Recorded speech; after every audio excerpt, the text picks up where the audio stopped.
A new study has found a substantial increase of vaccine hesitancy in Australia in the past 6 months. 21.7% of Australians say they probably or definitely won't get the COVID-19 vaccine, according to the Australian National University. Compared with August 2020, that figure had only been 12.7%. The study also found women are less willing to get the vaccine. Well, joining me live now is Professor Nick Talley, Editor-in-Chief of the Medical Journal of Australia. Professor, thanks for your time this morning. So why would that number be increasing? Well, look, I think some people are worried about the speed of the development of vaccines, and I think there's just been some concerns around that in particular. But I think people need to be reassured. Seriously, these are very, very safe vaccines based on all the data and the big rollouts overseas. So that's the good news, and I hope that vaccine hesitancy will, drop again to near zero, actually. Any concerns they're being wooed by the anti-vax mob?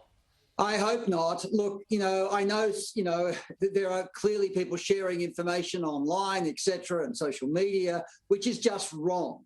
And that just needs to be corrected. And people need to feel and know that there really isn't a problem. The moment the vaccine's available, for me, I'll be getting it. I promise you. Yeah, I will be too. What do you make of the speed of the rollout so far since the vaccines, especially the Pfizer vaccines, have arrived, Professor? Look, I think it's been good so far. It's a huge task. It's absolutely monumental. And the number of people that need to be vaccinated every day going forward to reach the October, deadline, the line the government's drawn, is going to be big. But I think it can be done. And I really like the planning that's gone into this and the sensibility around it. It really does make a lot of sense. Well, I mean, I guess we can presume that the speed will pick up as soon as the rollout from AstraZeneca begins, once they're made locally.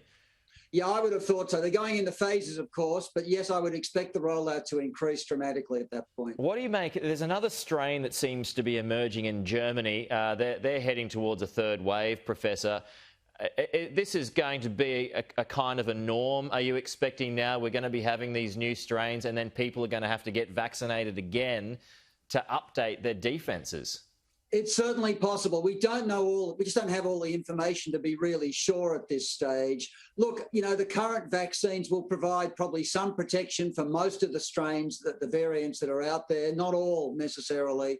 The big issue is when it comes to travel and bringing strains back. That's going to be the issue that's going to be perhaps the most difficult going forward once most Australians have been vaccinated. So we'll have to wait and see, but we'll get data hopefully soon. But that's an example of how international travel, people have kind of, I suppose, got to temper their expectations. Bit of excitement came about the other day. Well, we're all getting vaccinated now.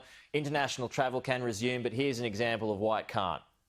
Exactly. I mean, I'm not saying it can't resume. It's just that you're going to have to test people and be really vigilant when people come back, and they may not need to quarantine for a long period, but there'll be some self-isolation, I'm guessing, even with vaccination, at least for the moment. But we'll have to wait and see how it rolls out. All right. Professor Nick Talley, the Editor-in-Chief of the Medical Journal of Australia. Thanks, Professor. Talk to you soon. Thank you.